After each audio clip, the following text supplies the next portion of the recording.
Bonjour à tous et bienvenue dans la deuxième vidéo.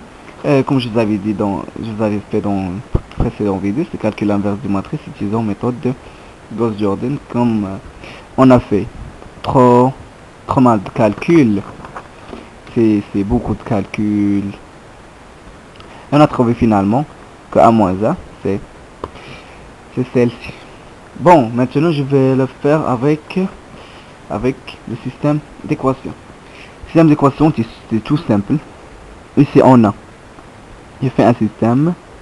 Ici on a trouvé, ici on va, ça multiplie par le coefficient de x, ici c'est le coefficient de y, c'est le coefficient de z. Ici on a 0 fois x, plus 1 fois y, c'est y, plus z, qui est égal à 1a par exemple. Je vais vous montrer. Ici c'est x, plus 0 fois y, plus z, est égal à b. Ici c'est x, plus y, plus 0 fois z, est égal à un nombre c. Donc ici on a y plus z qui est égal à a, et x plus z est égal à b, et x plus y qui est égal à c. On a trouvé ce système et je vous dis tout simplement d'avoir a et b, c en fonction de x, y et z. Donc ici on doit tout simplement avoir ici d'ici troisième ligne, deuxième ligne. Ici c'est la résolution simple d'une équation. Trois inconnus. Ici x dans troisième ligne, x va égal à c moins y. Et on remplace dans le ligne 2. Ça nous reste y plus z est égal à a. Ici x c'est c moins y.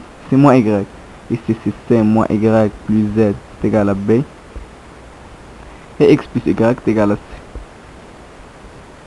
Ligne 1, ligne 2, ligne 3. On prend ligne 1 et ligne 2, on fait jouer avec. Ici on a y plus z est égal à a. Et dans l'autre sens, on a moins y plus z est égal à b moins c. Donc on peut justement calculer z et avoir y. Oui, on peut avoir le x.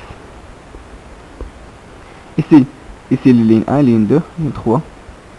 Ça plus ça, c'est on fait ligne 1 plus ligne 2 pour avoir disparaître le z, le y. Y plus, moins y c'est 0. Z plus z c'est 2z qui est égal à a plus b moins c. Et donc z est égal à 1 sur 2 a plus 1 sur 2 b moins 1 sur 2 c. J'ai trouvé.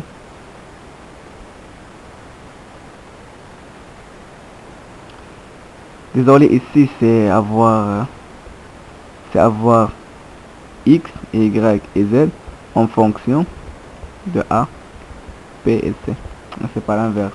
Comme ici j'ai trouvé z en fonction de a et b et c.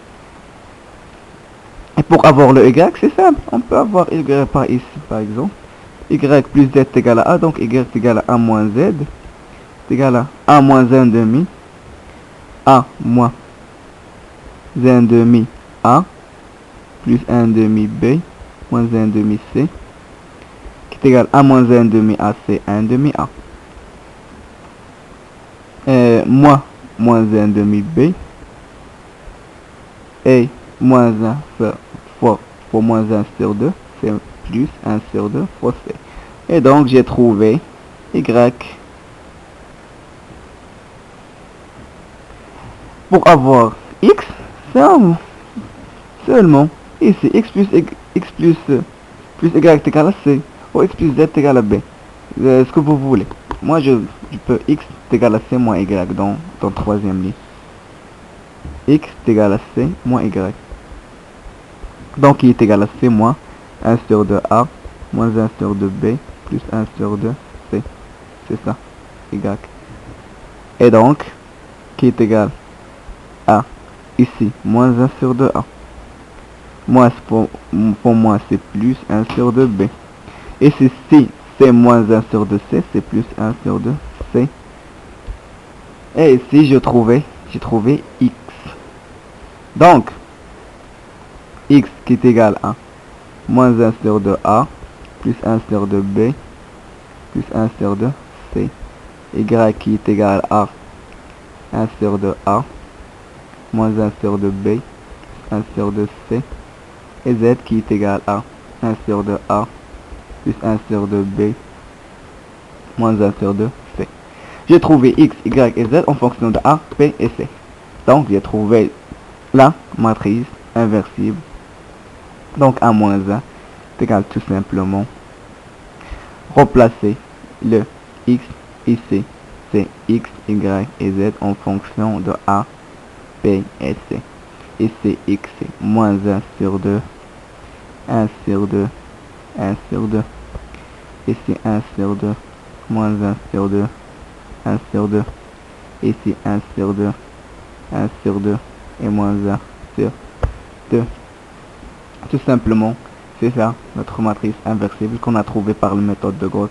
Ici, par la méthode des systèmes d'équations.